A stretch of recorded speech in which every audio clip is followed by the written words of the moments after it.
السلام علیکم ورحمۃ اللہ وبرکاتہ۔ سامعین کرام، آپ میدان عرفات سے خطبہ عرفہ کا اردو ترجمہ سماعت کر رہے ہیں۔ خطیب ہیں فضیلت الشیخ ڈاکٹر محمد بن عبد الکریم العیسی حفظہ اللہ۔ خطبہ عرفہ 1443 ہجری۔ ہر طرح کی تعریف اللہ کے لیے ہے جو بہت زیادہ جاننے والا اور نہایت باخبر ہے۔ اس جیسی کوئی چیز نہیں، وہ سننے اور دیکھنے والا ہے۔ نیز ارشاد ربانی ہے اور وہی ہے معبود برحق آسمانوں میں بھی اور زمین میں بھی۔ وہ تمہارے پوشیدہ احوال کو بھی اور تمہارے ظاہری احوال کو بھی جانتا ہے، اور تم جو کچھ عمل کرتے ہو اس کو بھی جانتا ہے۔ نیز ارشاد ربانی ہے اور اللہ تعالی ہی کے پاس ہیں غیب کی کنجیاں، ان کو کوئی نہیں جانتا بجز اللہ کے، اور وہ تمام چیزوں کو جانتا ہے جو خشکی میں ہیں اور جو کچھ دریاؤں میں ہیں، اور کوئی پتا نہیں گرتا مگر وہ اس کو بھی خوب جانتا ہے، اور کوئی دانہ زمین کے تاریک حصوں میں نہیں پڑتا، اور نہ کوئی تر اور نہ کوئی خشک چیز گرتی ہے مگر یہ سب کتاب مبین میں ہیں۔ میں گواہی دیتا ہوں کہ اللہ کے علاوہ کوئی معبود نہیں، وہ راز اور اس سے بھی پوشیدہ چیزوں کو جانتا ہے۔ اس پر زمین و آسمان میں کوئی چیز مخفی نہیں ہوتی۔ ارشاد ربانی ہے اصل بات یہی ہے کہ تم سب کا معبود برحق صرف اللہ ہی ہے، اس کے سوا کوئی پرستش کے قابل نہیں، اس کا علم تمام چیزوں پر حاوی ہے۔ اور میں گواہی دیتا ہوں کہ محمد اس کے بندہ و رسول ہیں۔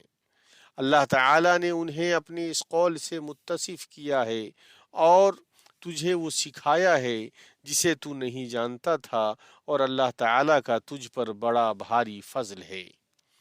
اللہ تعالیٰ کا درود و سلام نازل ہو ان پر، ان کے آل و اصحاب اور ان کے پیروکاروں پر، اور بہت زیادہ سلامتی نازل ہو۔ اما بعد، اے بیت اللہ کے حاجیوں، اے ہر جگہ کے مسلمانوں، اللہ کا تقوی اختیار کرو، تم دنیا و آخرت میں کامیابی و نجات اور سعادت حاصل کر لو گے۔ ارشاد ربانی ہے اگر یہ لوگ صاحب ایمان متقی بن جاتے تو اللہ تعالیٰ کی طرف سے بہترین ثواب انہیں ملتا اگر یہ جانتے ہوتے۔ نیز فرمایا اللہ تعالیٰ سے ڈرتے رہا کرو اور جان رکھو کہ اللہ تعالیٰ پرہیزگاروں کے ساتھ ہے۔ نیز ارشاد ربانی ہے اور اللہ تعالیٰ سے ڈرتے رہا کرو اور جان رکھو کہ اللہ تعالیٰ ہر چیز کو جانتا ہے۔ اور کیسے ہم اللہ سے نہ ڈریں اور کیسے اسے عبادت میں ایک نہ جانیں جبکہ وہی نفع و ضرر دینے والا ہے۔ ارشاد باری ہے اور اگر تم کو اللہ کوئی تکلیف پہنچائے تو بجز اس کے اور کوئی اس کو دور کرنے والا نہیں ہے، اور اگر وہ تم کو کوئی خیر پہنچانا چاہے تو اس کے فضل کا کوئی ہٹانے والا نہیں۔ وہ اپنا فضل اپنے بندوں میں سے جس پر چاہے نچھاور کر دے، اور وہ بڑی مغفرت بڑی رحمت والا ہے۔ تقوی اور تعلیم کو جوڑتے ہوئے اللہ تعالیٰ نے فرمایا اللہ تعالیٰ سے ڈرو، اللہ تمہیں تعلیم دے رہا ہے اور اللہ تعالیٰ ہر چیز کو خوب جاننے والا ہے۔ اللہ تعالیٰ کے تقوی میں سے یہ ہے کہ ہم توحید کو تسلیم کریں جس کی طرف اللہ تعالیٰ نے بلایا ہے، چنانچہ عبادت میں اسے اکیلا جانیں اور اس کے سوا کسی کے لیے چاہے وہ جو بھی ہو کسی بھی طرح کی عبادت نہ کریں۔ ارشاد ربانی ہے اے لوگو اپنے اس رب کی عبادت کرو جس نے تمہیں اور تم سے پہلے کے لوگوں کو پیدا کیا، یہی تمہارا بچاؤ ہے، جس نے تمہارے لیے زمین کو فرش اور آسمان کو چھت بنایا، اور آسمان سے پانی اتار کر اس سے پھل پیدا کر کے تمہیں روزی دی۔ خبردار باوجود جاننے کے اللہ کے شریک مقرر نہ کرو۔ اور یہی تمام انبیاء کرام کی دعوت رہی ہے، جیسا کہ ابراہیم علیہ السلام نے اپنی قوم سے کہا اللہ تعالیٰ کی عبادت کرو اور اس سے ڈرتے رہو، اگر تم میں دانائی ہے تو یہی تمہارے لیے بہتر ہے۔ اللہ تعالیٰ نے کتابیں نازل فرمائیں اور انبیاء مبعوث فرمائے جو اپنی قوموں کو سکھانے والے اور توحید اور عبادت میں اللہ کو ایک ماننے کی طرف بلانے والے تھے، تو انبیاء میں سے ہر نبی اپنی قوم سے کہتے، اے میری قوم، تم اللہ کی عبادت کرو، اس کے سوا کوئی تمہارا معبود ہونے کے قابل نہیں، کیا تم ڈرتے نہیں ہو؟ تو یہ بات ثابت ہوئی کہ وہ توحید ہی جس میں ہم عبادت میں اللہ کو ایک جانتے ہیں، شہادت اللہ الہ الا اللہ کا مفہوم ہے، ارشاد ربانی ہے۔ اللہ تعالیٰ ارشاد فرما چکا ہے کہ دو معبود نہ بناؤ، معبود تو صرف وہی اکیلا ہے، بس تم سب صرف میرا ہی ڈر رکھو، آسمانوں میں اور زمین میں جو کچھ ہے سب اسی کا ہے اور اسی کی عبادت لازم ہے، کیا پھر تم اس کے سوا اوروں سے ڈرتے ہو؟ تمہارے پاس جتنی بھی نعمتیں ہیں سب اسی کی دی ہوئی ہیں، اب بھی جب تمہیں کوئی مصیبت پیش آ جائے تو اسی کی طرف نالہ و فریاد کرتے ہو، اور جہاں اس نے وہ مصیبت تم سے دفع کر دی، تم میں سے کچھ لوگ اپنے رب کے ساتھ شرک کرنے لگ جاتے ہیں کہ ہماری دی ہوئی نعمتوں کی ناشکری کریں، اچھا کچھ فائدہ اٹھا لو، آخر کار تمہیں معلوم ہو ہی جائے گا۔ تو رسالت محمد صلی اللہ علیہ وسلم کی گواہی کے ساتھ اللہ کی توحید کی گواہی اللہ کی خوشنودی کے حصول کا سبب اور قیامت کے دن نجات کا سبب ہے۔ رسالت کی شہادت کے مفہوم میں سے یہ بھی ہے کہ رسول اکرم صلی اللہ علیہ وسلم نے جن چیزوں کی خبر دی ہے ان کی تصدیق کی جائے اور ان کے اوامر میں ان کی اطاعت کی جائے اور ان کے لائے ہوئے طریقے کے مطابق اللہ کی عبادت کی جائے، جیسا کہ ارشاد ربانی ہے، اے نبی، یقیناً ہم نے ہی آپ کو گواہیاں دینے والا، خوشخبریاں سنانے والا، آگاہ کرنے والا بنا کر بھیجا ہے، اور اللہ کے حکم سے اس کی طرف بلانے والا اور روشن چراغ۔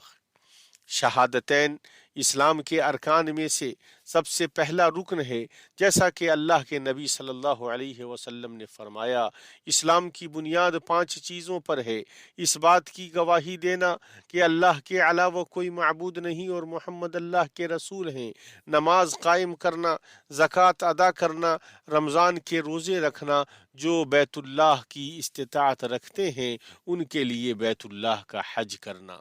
اسلام کا دوسرا رکن نماز قائم کرنا ہے، ارشاد ربانی ہے، اور نماز قائم کریں، یقیناً نماز بے حیائی اور برائی سے روکتی ہے، بے شک اللہ کا ذکر بہت بڑی چیز ہے، تم جو کچھ کر رہے ہو اس سے اللہ خبردار ہے۔ زکوٰۃ اللہ کی کتاب میں نماز سے جڑی ہوئی ہے اور یہ اسلام کا تیسرا رکن ہے، اور وہ اس طرح ادا کی جائے کہ مالدار اپنے مال کا ایک حصہ زکوٰۃ کے مصارف کے لیے دے، جو سماجی تعاون اور مفاد عامہ میں حصہ داری کے سلسلے میں دین کے بعض محاسن کو ظاہر کرتی ہے۔ ارکان اسلام میں سے رمضان کے مہینے کا روزہ رکھنا اور بیت اللہ کا حج کرنا ہے۔ ارشاد ربانی ہے، اللہ تعالیٰ نے ان لوگوں پر جو اس کی طرف راہ پا سکتے ہوں اس گھر کا حج فرض کر دیا گیا ہے۔ حاجیوں، اس فریضے کی ادائیگی کے لیے راستے کو آسان کر کے یقیناً اللہ تعالیٰ نے تمہارے اوپر بڑا احسان کیا ہے، تو اس میں اپنے نبی صلی اللہ علیہ وسلم کے طریقے کی پیروی کرو۔ ارشاد نبوی ہے، تم مجھ سے اپنے نسک کے طریقوں کو لے لو۔ ارشاد ربانی ہے، حج کے مہینے مقرر ہیں، اس لیے جو شخص ان میں حج لازم کر لے وہ اپنی بیوی سے میل ملاپ کرنے، گناہ کرنے اور لڑائی جھگڑے کرنے سے بچتا رہے۔ تم جو نیکی کرو گے اس سے اللہ تعالیٰ باخبر ہے، اور اپنے ساتھ سفر خرچ لے لیا کرو، سب سے بہتر توشہ اللہ کا ڈر ہے، اور اے عقل مندو مجھ سے ڈرتے رہا کرو۔ اسی طرح اللہ کے نبی صلی اللہ علیہ وسلم نے دین کے دوسرے مراتب کو بیان فرمایا ہے، تو احسان یہ ہے کہ آپ اللہ کی عبادت اس طرح کریں گویا آپ اسے دیکھ رہے ہوں، اگر آپ اسے نہ دیکھ رہے ہوں تو وہ تمہیں دیکھ رہا ہے۔ ایمان کے ارکان میں سے یہ ہے کہ آپ اللہ پر، اس کے فرشتوں پر، اس کی کتابوں پر، اس کے رسولوں پر اور آخرت کے دن پر اور تقدیر کے اچھے اور برے ہونے پر ایمان رکھیں۔ تو اے اللہ کے گھر کے حاجیوں، اے ہر جگہ کے مسلمانوں، میں آپ سب کو اور خود کو اللہ کے تقوی کی وصیت کرتا ہوں، اس لیے کہ وہ سب سے بہترین توشہ ہے۔ اسی طرح میں آپ سب کو اور اپنے نفس کو نیکیوں کے کرنے میں جلدی کرنے کی وصیت کرتا ہوں۔ اللہ تعالیٰ فرماتا ہے، اور اپنے رب کی بخشش کی طرف اور اس جنت کی طرف دوڑو جس کا عرض آسمانوں اور زمین کے برابر ہے، جو پرہیزگاروں کے لیے تیار کی گئی ہے۔ نیز ارشاد ربانی ہے، اور نیک کام کرتے رہو تاکہ تم کامیاب ہو جاؤ۔ اللہ کے بندو، جان لو کہ خیر کے کاموں میں جلدی کرنے کی قبیل سے یہ ہے کہ اسلام کے ان اقدار کو اپنانے کی بھرپور کوشش کریں جو مسلمانوں کے طرز عمل اور سلوک کو تشکیل دیتے ہیں اور اسے اچھی طرح مہذب اور بہتر بناتے ہیں، اور ان سے ہمارے نبی کریم صلی اللہ علیہ وسلم متصف تھے، جیسا کہ رب جل وعلا نے بیان فرمایا ہے۔ یقیناً آپ عظیم اخلاق پر فائز ہیں۔ اور آپ علیہ الصلاۃ والسلام نے فرمایا، یقیناً قیامت کے دن میرے نزدیک تم میں سب سے محبوب اور میرا سب سے قریبی ہم نشین وہ ہے جو تم میں اخلاق کے اعتبار سے سب سے بہتر ہو۔ عام طور پر حسن خلق تمام لوگوں کے مابین ایک مشترک قدر ہے، مسلم اور غیر مسلم دونوں جس کا احترام کرتے ہیں، اس لیے کہ یہ قول و عمل میں اچھے رویے کا نام ہے۔ ارشاد ربانی ہے، لوگوں سے اچھی باتیں کہو۔ نیز ارشاد ربانی ہے، نیکی اور بدی برابر نہیں ہوتی، برائی کو بھلائی سے دفع کرو، پھر وہی جس کے اور تمہارے درمیان دشمنی ہے ایسا ہو جائے گا جیسے دلی دوست۔ جہالت اور بے وقوفی کا مقابلہ کرنے کے سلسلے میں اللہ سبحانہ کا ارشاد گرامی ہے، آپ درگزر کو اختیار کریں، نیک کام کی تعلیم دیں اور جاہلوں سے ایک کنارے ہو جائیں۔ نیز ارشاد ربانی ہے، پس آپ صبر کریں، یقیناً اللہ کا وعدہ سچا ہے۔ آپ کو وہ لوگ ہلکا یعنی بے صبرا نہ کریں جو یقین نہیں رکھتے، یعنی اس بات سے متنبہ رہیں کہ وہ آپ کو جھگڑوں اور ان کے نتائج کی طرف کھینچ نہ لے جائیں۔ ٹھوس اقدار کا مسلمان کسی جاہل یا متعصب یا رکاوٹ پیدا کرنے کی والے کی طرف متوجہ نہیں ہوتا ہے، وہ ہمیشہ اللہ تعالیٰ کے قول کو اپنے ساتھ رکھتا ہے۔ ارشاد ربانی ہے، اور جب بیہودہ بات کان میں پڑتی ہے تو اس سے کنارہ کر لیتے ہیں اور کہہ دیتے ہیں کہ ہمارے عمل ہمارے لیے اور تمہارے اعمال تمہارے لیے ہیں، تم پر سلام ہو، ہم جاہلوں سے الجھنا نہیں چاہتے۔ اسی طرح اسے معلوم ہوتا ہے کہ ایسے لوگوں سے الجھنا انہیں مشہور کرنے اور ان کے منصوبے کو کامیاب کرنے کا سبب ہوگا، اور اس سے انہیں خوشی ہوگی، بلکہ ان میں سے بہت سارے لوگ تو اسے سہارا بنانے لگتے ہیں۔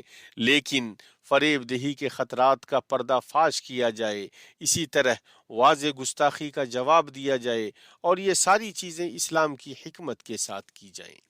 بیت اللہ کے حاجیوں، اے مسلمانوں، اسلام کے اقدار میں سے یہ ہے کہ ان تمام چیزوں سے دوری اختیار کی جائے جو باہمی نفرت، باہمی بغض اور باہمی تفریق پیدا کرتی ہیں، اور یہ کہ ہمارے تعاملات پر باہمی محبت و شفقت چھائی رہے۔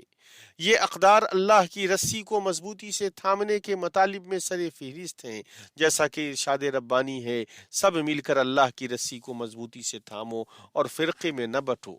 اتحاد، اخوت اور تعاون امت کے ڈھانچہ کو محفوظ اور مضبوط کرنے اور دوسروں کے ساتھ حسن تعامل میں پرامن باڑے کا کام کرتے ہیں، اور وہ اس بات کا شاہد ہے کہ اسلام ایک جامع روح ہے، وہ اپنے خیر میں پوری انسانیت کو سموئے ہوا ہے۔ نبی کریم صلی اللہ علیہ وسلم نے فرمایا، لوگوں میں سب سے بہتر وہ ہے جو ان میں لوگوں کے لیے سب سے زیادہ نفع بخش ہے۔ اسلامی شریعت اپنی انسانیت کی وجہ سے بلند ہوئی، جس کے معیاروں میں دوہرا پن نہیں اور جس کے اصولوں میں کوئی تبدیلی نہیں ہے۔ اس نے سب کے لیے خیر کو پسند کیا اور ان کے دلوں کو جوڑا۔ انہی اقدار سے اسلام کا نور پھیلا اور دنیا کے کونے کونے میں تمام جہانوں تک پہنچا۔ وہ اس طرح کے اس خیر کی تبلیغ کے لیے پے در پے ایسے لوگ آئے جنہوں نے اللہ سے جو عہد کیا تھا اسے سچ کر دکھایا، تو اس نیک طریقے نے ہدایت یافتہ پیروکار تیار کیے جو اسلام کے طریقے پر چلے۔ اسی طرح راسخ اہل علم کا وضاحت کرنے کی ذمہ داری سنبھالنے میں مبارک اثر تھا، اور اس میں سے اسلام کے بارے میں غلط اور گمراہ تصورات کا مقابلہ کرنا ہے۔ بیت اللہ الحرام کے حاجیوں، تمہارے وقوف کی یہ جگہ دعا کی قبولیت کی جگہوں میں سے ہے۔ نبی کریم صلی اللہ علیہ وسلم عرفہ میں خطبہ عرفہ دینے کے بعد ظہر اور عصر کی نماز جمع و قصر 2 رکعت، ایک اذان اور 2 اقامت کے ساتھ پڑھ کر اللہ تعالی سے دعا کرتے رہے اور اللہ کا ذکر کرتے رہے۔ آپ نے اس جگہ غروب آفتاب تک وقوف کیا، پھر اطمینان و سکون کے ساتھ مزدلفہ کے لیے روانہ ہوئے۔ آپ اپنے اصحاب کو سکینت و وقار کی تلقین کرتے رہے۔ آپ نے مزدلفہ میں مغرب کی 3 رکعت نماز اور عشاء کی 2 رکعت نماز ادا کی اور وہیں رات گزاری، اور وہیں فجر کی نماز ادا کی، اور فجر کے بعد ذکر کے لیے ٹھہرے یہاں تک کہ خوب اجالا ہو گیا۔ پھر مینا گئے اور 7 کنکریوں سے جمرہ عقبہ کی رمی کی، پھر اپنے ہدی کی قربانی کی اور حلق کیا، اور اس طرح آپ کا تحلل اول ہوا۔ پھر آپ صلی اللہ علیہ وسلم مکہ گئے اور طواف کیا، اور اس کے بعد مینا لوٹے اور ایام تشریق کی راتیں مینا میں گزاریں۔ مینا میں آپ زیادہ سے زیادہ اللہ تعالیٰ کا ذکر کرتے تھے اور روزانہ جمرات کی رمی کرتے تھے۔ وہ اس طرح کے جمرہ صغرا کو 7 کنکریاں اور جمرہ وسطیٰ کو 7 کنکریاں مارتے، اور اس کے بعد اللہ تعالیٰ سے دعا کرتے، پھر جمرہ عقبہ کو 7 کنکریاں مارتے۔ آپ نے حضور والوں کو اس بات کی اجازت دی کہ وہ مینا میں رات گزارنا چھوڑ سکتے ہیں۔ آپ مینا میں 13 تاریخ تک رکے۔ جلدی نکلنے والوں کے لیے 12 تاریخ کو نکلنا جائز ہے، اور آپ نے نسک سے فارغ ہونے کے بعد اپنے سفر سے پہلے طواف وداع کیا۔ اے مسلمانوں، اس عظیم موسم کے موقع کو غنیمت جانو۔ یوم عرفہ ہی وہ دن ہے جس میں یہ آیت نازل ہوئی، آج میں نے تمہارے لیے دین کو کامل کر دیا اور تم پر اپنا انعام بھرپور کر دیا، اور تمہارے لیے اسلام کے دین ہونے پر رضامند ہو گیا۔ اور اسی دن کے بارے میں اللہ کے رسول صلی اللہ علیہ وسلم نے فرمایا، کوئی دن نہیں ہے جس میں اللہ تعالیٰ عرفہ کے دن سے زیادہ بندوں کو آگ سے آزاد فرماتا ہو۔ وہ قریب ہوتا ہے اور فرشتوں کے سامنے ان لوگوں پر فخر کرتا ہے۔ تو اس دن زیادہ سے زیادہ دعا کرو، اس لیے کہ اللہ تعالیٰ نے تم سے دعاؤں کے قبول کرنے کا وعدہ کیا ہے۔ ارشاد ربانی ہے، اور تمہارے رب کا فرمان سرزد ہو چکا ہے کہ مجھ سے دعا کرو، میں تمہاری دعاؤں کو قبول کروں گا۔ نیز ارشاد ربانی ہے، جب میرے بندے میرے بارے میں آپ سے سوال کرتے ہیں تو آپ کہہ دیں کہ میں بہت ہی قریب ہوں، ہر پکارنے والے کی پکار کو جب کبھی وہ مجھے پکارے قبول کرتا ہوں۔ اے اللہ، حاجیوں سے ان کے مناسک کو قبول فرما، ان کی دعاؤں کو شرف قبولیت بخش، ان کے معاملات کو آسان کر دے، ان کے گناہوں کو معاف کر دے، انہیں ان کے ملک صحیح سالم اور کامیاب واپس فرما، اس حال میں کہ ان کے درجات بلند ہو چکے ہوں اور ان کے مرتبے بڑھ چکے ہوں۔ ارشاد ربانی ہے، اور بعض لوگ وہ بھی ہیں جو کہتے ہیں کہ اے ہمارے رب، ہمیں دنیا میں نیکی دے اور آخرت میں بھی بھلائی عطا فرما، اور ہمیں عذاب جہنم سے نجات دے۔ اے اللہ، مسلمانوں کے حالات کی اصلاح فرما دے، ان کے مابین اتحاد پیدا کر دے، ان کے مابین علم اور خیر کو پھیلا دے، ان کے بچوں کی اصلاح کر دے اور انہیں برکت عطا فرما، اور ان کی روزیوں میں برکت دے اور انہیں جنت میں داخل فرما۔ اے اللہ، خادم حرمین شریفین شاہ سلمان ابن عبدالعزیز اور ان کے ولی عہد شہزادہ محمد بن سلمان کو توفیق عطا فرما، ان کی مدد فرما اور انہیں درست راستے پر چلا، اور انہیں اور ان کی حکومت کو ان خدمات کے بدلے بہترین بدلہ عطا فرما جو انہوں نے اسلام اور مسلمانوں اور پوری دنیا اور پوری انسانیت کے لیے پیش کی ہیں اور کر رہے ہیں۔ اے اللہ، تو ان کا معید و معاون ہو جا، اور درود و سلام نازل ہو ہمارے نبی محمد اور ان کی آل و اولاد اور ان کے صحابہ کرام پر، اور بہت زیادہ سلامتی نازل ہو۔